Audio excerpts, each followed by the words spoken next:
Suspense.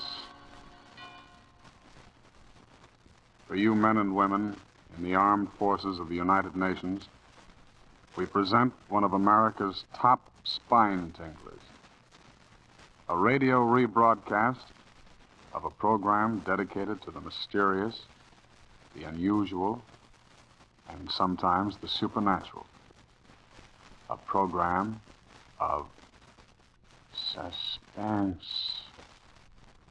The producer of Suspense asks you to almost believe that the following is true. Very well. Standing beside me, surrounded by two guards, is a man who in a few short hours is to be put to death in the electric chair.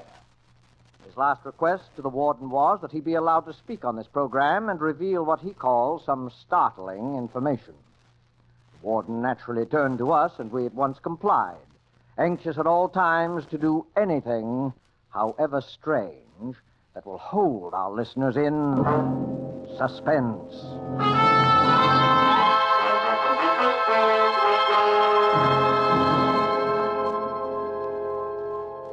All right. Ladies and gentlemen, I'm speaking correctly? Yes, right here, sir.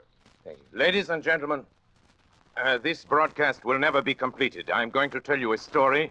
The story involves a number of famous and influential people here as well as abroad. These people have received warning from me, and I'm sure all of them are making it a point to listen to me now. I shall not name these great, these rich, these influential gentlemen until my story is over. They will recognize the story. They will remember me. They will take the necessary steps for my reprieve. I shall expect a full pardon and safe conduct to a neutral country. These are my terms. I shall expect word of this to be brought to this studio during this broadcast. But as I have warned you, this broadcast will never be finished. You will never hear those names. It is certain my price will be paid. I am presently under sentence of death for my activities in the matter of refueling German submarines in the Caribbean. My full confession has been reproduced in the popular press.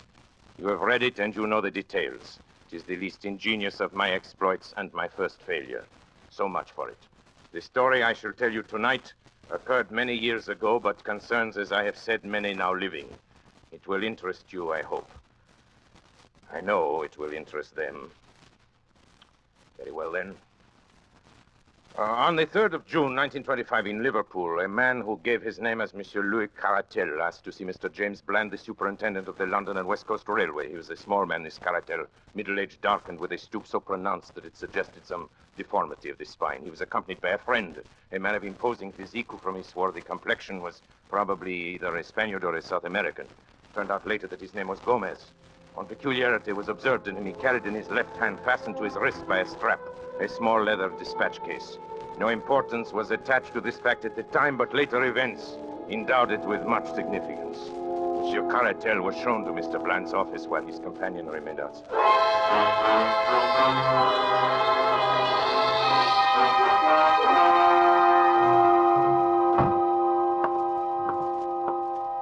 How do you do, monsieur? My name is Louis Caratel. Yes, sir. What can I do for you? I have just arrived from Central America this afternoon. It is extremely urgent that I reach Paris without a moment's delay. Paris, eh? It's too bad. Just missed the London Express. I am not interested in the London Express. Could you provide me with a special train? Yes, I think that could be arranged. Oh, it's quite an expensive proposition. Money is of a small importance, monsieur. Time is everything. If you can arrange a special for me in a hurry, you may make your own terms. Very well. Mr. Hood, will you step over here a moment, please? Yes, Mr. Bland. Mr. Hood, here's our traffic manager, Mr. Caratel. Mr. Caratel. Hood, I want you to arrange a special for him. He's going to Paris. How's the line? Can you fix him up in a hurry? Why, yes, I believe so, Mr. Bland. The line is clear through Manchester, and engine 247 at the Rochdale is on the tracks now. It could be ready, say, in 15 minutes. Good. Who's available for the trip? Engineer Smith, sir. And I can put James McPherson on as conductor. Well, there you are, Mr. Caratel. Simple as that. Attend to everything right away, will you, Hood? Yes, sir. These men, Messieurs Smith and, McPherson? Macpherson, are they trustworthy? Oh, yes. Of course. person's been with the company for years, and I'm sure Smith, although new, is an expert engineer. Bien. Thank you, monsieur. I am deeply indebted.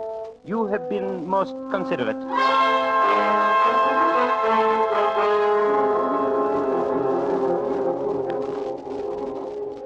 At 4:31 exactly by the station clock, the special train with Caratel and Gomez steamed out of the Liverpool station. The line at that time was clear, and there should have been no stoppage between Manchester.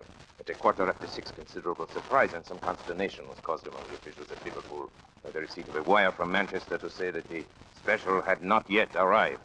An inquiry directed at once to St. Helens, which is a third of the way between the two cities, elicited the following reply.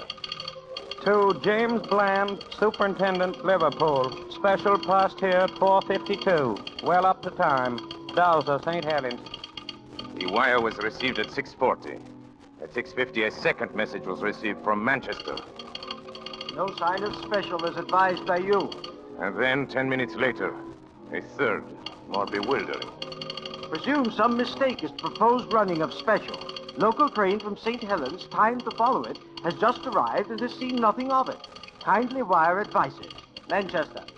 The matter was assuming a most amazing aspect. Although in some respects the last telegram was a relief to the authorities at Liverpool. If an accident had occurred to the special, it seemed hardly possible that the local train could have passed down the same line without observing it. And yet, what was the alternative? Where could the train be?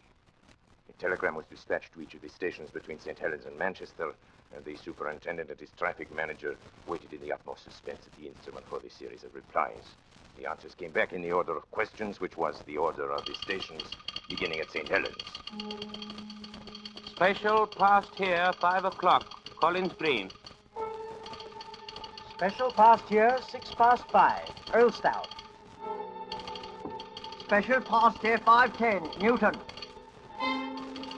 Special passed here 5:20, Kenyon Junction. No special train has passed here, Barton Moss.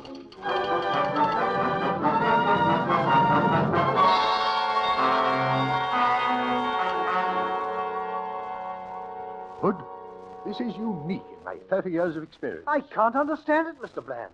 The special has gone wrong between Kenyon Junction and Barton Moss. And yet there's no siding between the two stations. Special must have run off the rails, jumped the track. But how could the 450 Parliamentary pass over the same line without seeing it? There's no alternative, Hood. Absolutely must be so. Possibly the local may have observed something which may throw some light on the matter. We'll wire to Manchester for more information, and to Kenyon Junction with instructions that the line be examined intently as far as Barton Moss.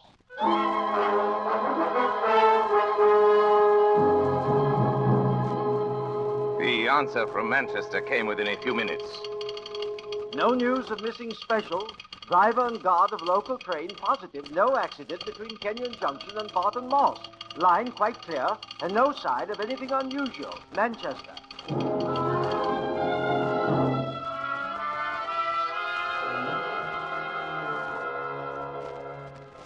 This is lunacy, Hood. Does a train vanish into thin air in England in broad daylight? The thing's preposterous.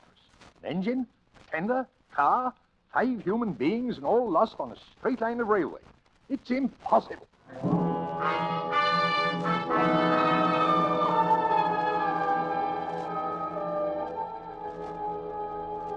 A month elapsed, during which both the police and the company prosecuted their inquiries without the slightest success. Mr. Bland, at the end of this period, offered his resignation. It was accepted. The affair remained unsolved. A reward was offered and a pardon promised in case of crime, but they were both unclaimed. Every day the public opened their papers with the conviction that so grotesque a mystery would at last be solved, but week after week passed by, and a solution remained as far off as ever. Then a new and most unexpected incident occurred. This was nothing less than the receipt by Mrs. McPherson of a letter from her husband, James McPherson, who had been conductor of the missing train. The letter, which was dated July 5, 1925, was posted from Mozambique, Portuguese East Africa, and came to hand upon the July 14th. My dear wife, I've been thinking a great deal, and I find it very hard to give you up. I try to fight against it, but it will always come back to me. I send you some money, which will change into 20 English pounds. This should be enough to bring you here. Things are very difficult with me at present, and I'm not very happy, finding it so hard to give you up. So no more at present. From your loving husband, James McPherson.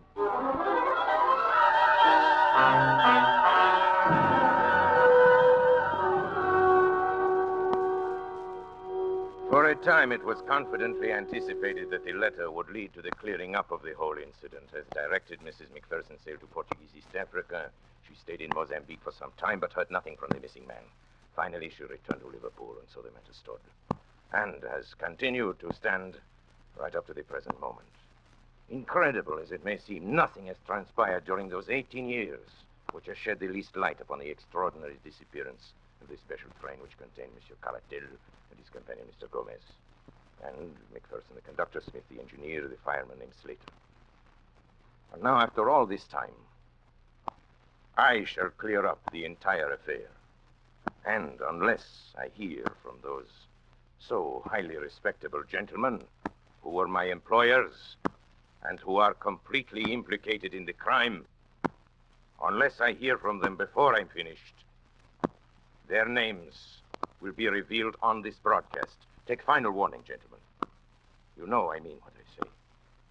If you are smart, you are at this moment arranging my reprieve. I must remind you, time is short. You have just 6 minutes. Now, for the interest of my other listeners, I shall resume the story of the lost special. In a word, there was a famous trial in Paris in the year 1925, perhaps you recall it, in connection with a monstrous scandal in politics and finance. How monstrous that scandal was can never be known except by such confidential agents as myself. At stake were the honor and careers of many of the chief men of Europe and the United States. A secret committee was formed to manage the business. Some subscribed to the committee who hardly understood what were its objects, but others understood very well. They can rely upon it that I have not forgotten their names. Do you think I could forget your names, gentlemen? You pillars of the community, great, rich, respected, honorable men. Do you remember that day in May 1925? The fashionable country club, remember? And the golf game that was played there that spring morning? Ladies and gentlemen, that was the strangest golf game ever played in the history of the world. Rat, look at that drive. I've been playing badly all morning. You topped it, Senator. Perhaps you're a little nervous. I beg your pardon? Yeah, join your game. Well, I'm not sure. Not sure of what? Of me? I promise you, gentlemen, you can be very sure of me. I'm the man you're supposed to meet. The distinguished congressman here can vouch for me. Yeah, he's the one, all right. Yes. This is Delerniak. Mr. Delerniak, may I present My name is not really Delerniak, gentlemen, but I am sure that bothers you no less than it does me. Besides, there is no need for introductions. I know everyone present by sight and by reputation.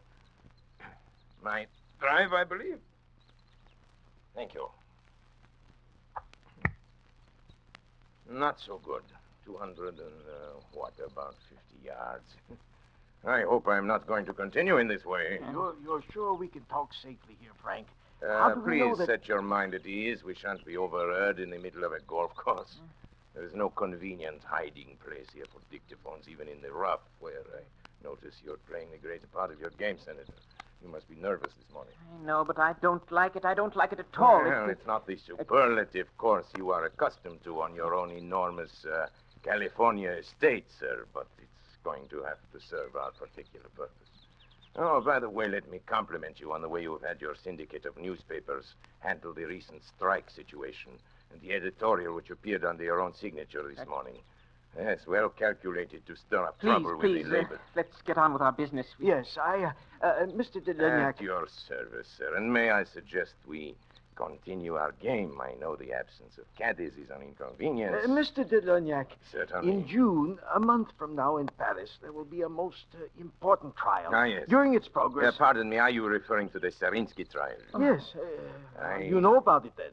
Well, certain interesting details. I know something of it. It's my business, after all, to keep myself informed about these matters. It is not for nothing that I am known as the most... Let me efficient of all continue, agents please. provocateurs. This trial, I'm Yes. speaking in the utmost confidence, you understand. This trial could, if certain evidence were introduced, could have a very serious effect upon the prestige and standing of some most important men. I'm sure In of fact, it could even... You're shivering, Senator. You find it cold out here? No. Get on with it, Frank. Get to the point. For heaven's sake, please. The evidence which one man could bring to the trial could ruin these men. Without it, the trial will collapse for want of facts. But if this one man arrives in Paris, Quite evidently, you do not wish him to arrive in Paris. No. Gentlemen, you have come to the man. This sounds indeed like the sort of thing which no one in the world can manage with such skill and success as myself. I must admit, however, that my services come rather high. Well, It's only natural, since there is only the one. money makes no difference. We have formed a group, a committee, and we have the command of an unlimited amount of money. Absolutely good. unlimited, you We hear. will name people and places now. Who is the gentleman whose appearance in Paris would cause such regrettable embarrassment? his name is Caratal, Louis Caratal. He knows everything. He has papers, documents, all I the understand. evidence. Where is this Monsieur Caratel at Well, present? he's sailing from somewhere in Central America within the next few days. That much we know. Good. Central America. I have an excellent man down there in Central America. This Caratel, you know anything about him, his personal habits? No, very little. He's a small man, dark. He has a bodyguard, a great big bruiser named Lopez or Let Gomez me see, or from something. Central America, that would be the Americano Tropicano. but those are and my their, ships. You Trips all commence at Liverpool, I believe. That's where the ships dock, and our famous trial is to begin in 3 weeks. That would mean that Monsieur Caratel would go directly to London, and I imagine that once there he would be heavily guarded, since it can be no surprise to him that you gentlemen are not without connections in the British capital. That's good, clean You see, thinking. this is not so simple as some of my other exploits. A simple assassination. Huh? There's your ball, sir. You're playing a Dunlop 38, aren't you? Huh? Oh, yes, to be sure, yes. Quite. As I said, a simple assassination, the usual clumsy job, will not do here. The documents might, after all, be found. The bodyguard might survive somehow, and then we have accomplished nothing, not so. Yes. Are you going to play? Yes, of course. Topped it again, I'm afraid. Shall we proceed? I already have 3 plans in my head, gentlemen. I have a plan for nailing him at the Central American port from which he embarks. I have a plan for his disposal aboard the ship. But in each of these cases, I, Delerniac, will be unable to be present, so there is the chance of failure. I will think of a 3rd plan, gentlemen. I shall sail immediately to Liverpool. On my way there, sitting on the deck in the May sunshine, I shall conceive my 3rd plan. It must be something special. Something very special. There I am. Is this your famous water hazard? Well, I think a number 7 iron will do it.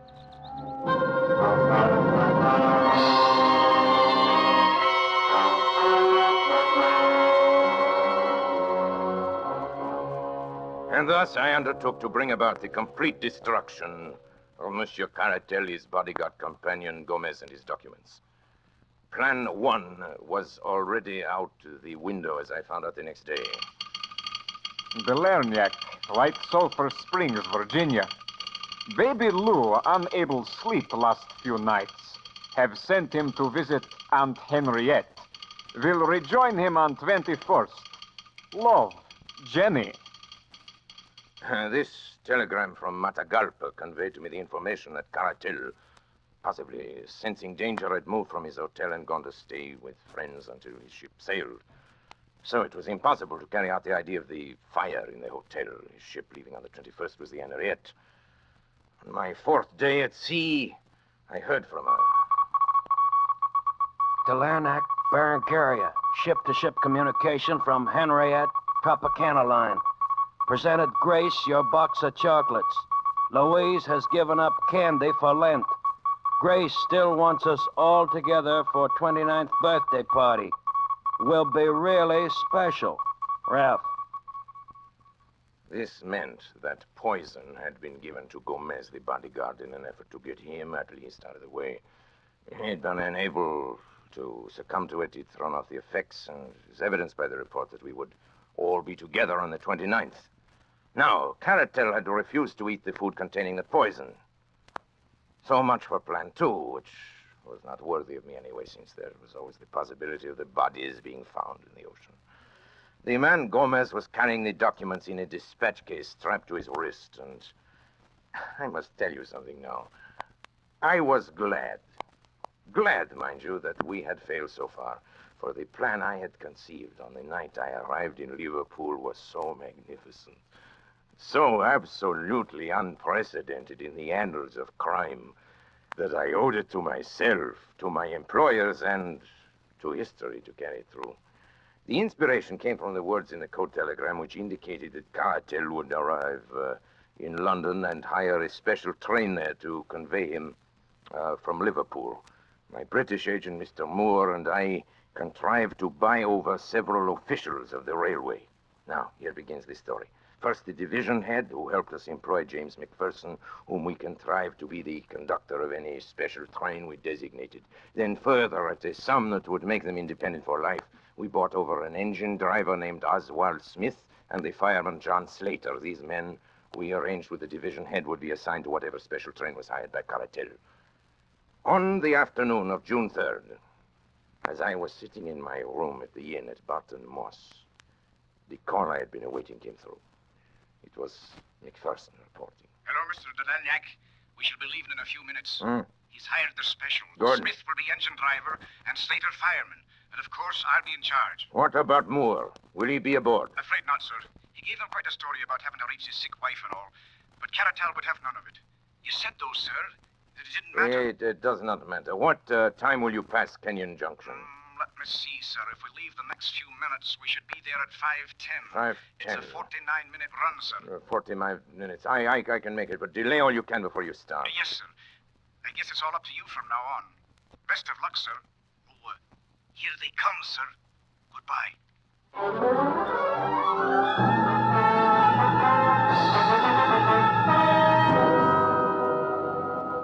And now I went to work. Everything had been prepared for days before, and only the finishing touches were needed. The sidetrack, just before Barton Moss, leading to the abandoned Heartsease mine, had once joined the main line, but it had been disconnected when the mine had been worked out some years before. We had only to replace a few rails to connect it once more. With my small but competent band of workers, we had everything ready well before the special arrived. When it did arrive, it ran off upon the small sideline so easily that the jolting of the switch points appears to have been entirely unnoticed by the two travelers. So, now I have our special train upon the small line which leads, or rather used to lead, to the abandoned mine.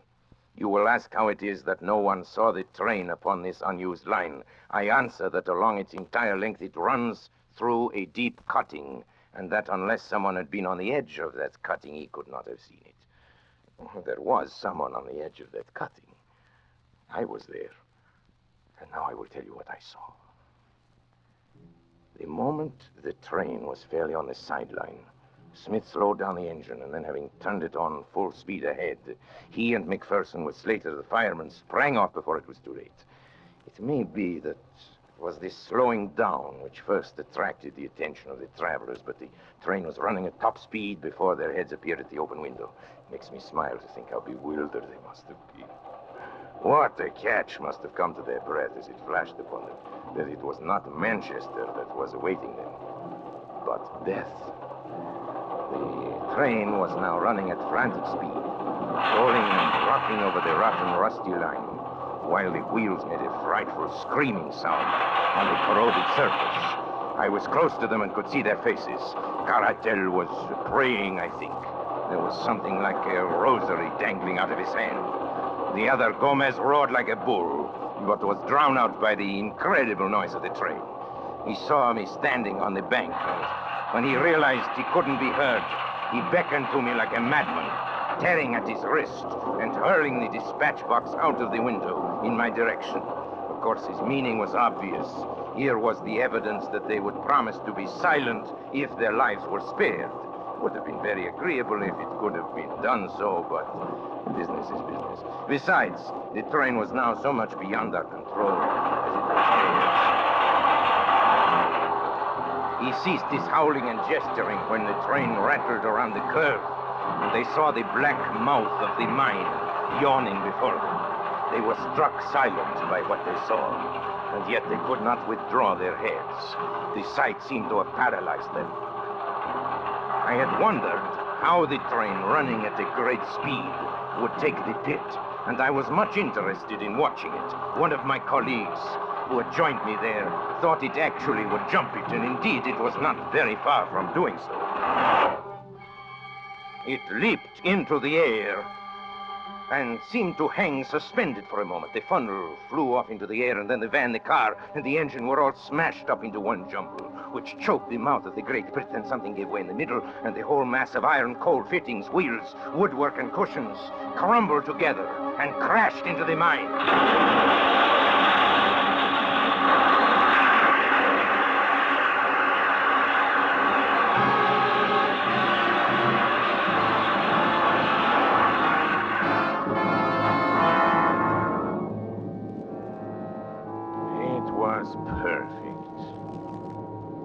Deep, muddy water standing in the bottom of the pit 200 feet below responded to the intense heat of the engine boilers. It hissed loudly and blew great bubbles of black mire into the air. At the same time, the walls of the pit, loosened by the impact of the train as it struck the opposite side, gave way, and a mighty avalanche of rock and dirt thundered down upon the wreckage of the train as it settled with a low, hissing sigh and was covered forever by the mud and mire. The vapor hanging in the air shredded off into thin, small wisps, and all was quiet again in the Heartsease mine. And now, having carried out our plan so successfully, it remained only to leave no trace behind us. Our little band of workers at the other end had already ripped up the rails and disconnected the sideline, replacing everything as it had been before. We were equally busy at the mine. The lines which led to it were torn up and taken away. Then, without flurry but without delay, we all made our way out of the country, most of us to Paris, my English agent to Manchester, and McPherson to East Africa. Word in passing about McPherson, who was foolish enough to write to his wife and tell her to meet him in Mozambique. And naturally, we took steps to ensure that this meeting would never come about. I have sometimes thought it would be a kindness to write to Mrs. McPherson and to assure her that there is no impediment to her marrying again. But of the lost special, let the English papers of that date tell how thoroughly we had done our work and how completely we had thrown the cleverest of their detectives off our track. You will remember that Gomez threw his bag of papers out of the window, and I need not say that I secured that bag and brought them to my employers. It may interest my employers now, however, to learn that out of that bag I took one or two little papers as a souvenir of that occasion. I had no wish to read the information obtained by these papers, but it is now, it's less than a minute before my broadcast is over. And I have received no word. It is the final hour. I see at the other end of the studio the engineer waving his hands at me that my time is almost up. Well, I gave you warning. You had your chance, gentlemen. Very well. Now I reveal your names. And the first name I reveal is that of Charles Potter. Ladies and gentlemen, they're trying murder. I want you to hear these names quickly. I know you will avenge me. The names are... After him, there he goes. Delania, can you hear me? Are you all right? Hey, Bill, play something quick, will you? Theme, curtain music, anything.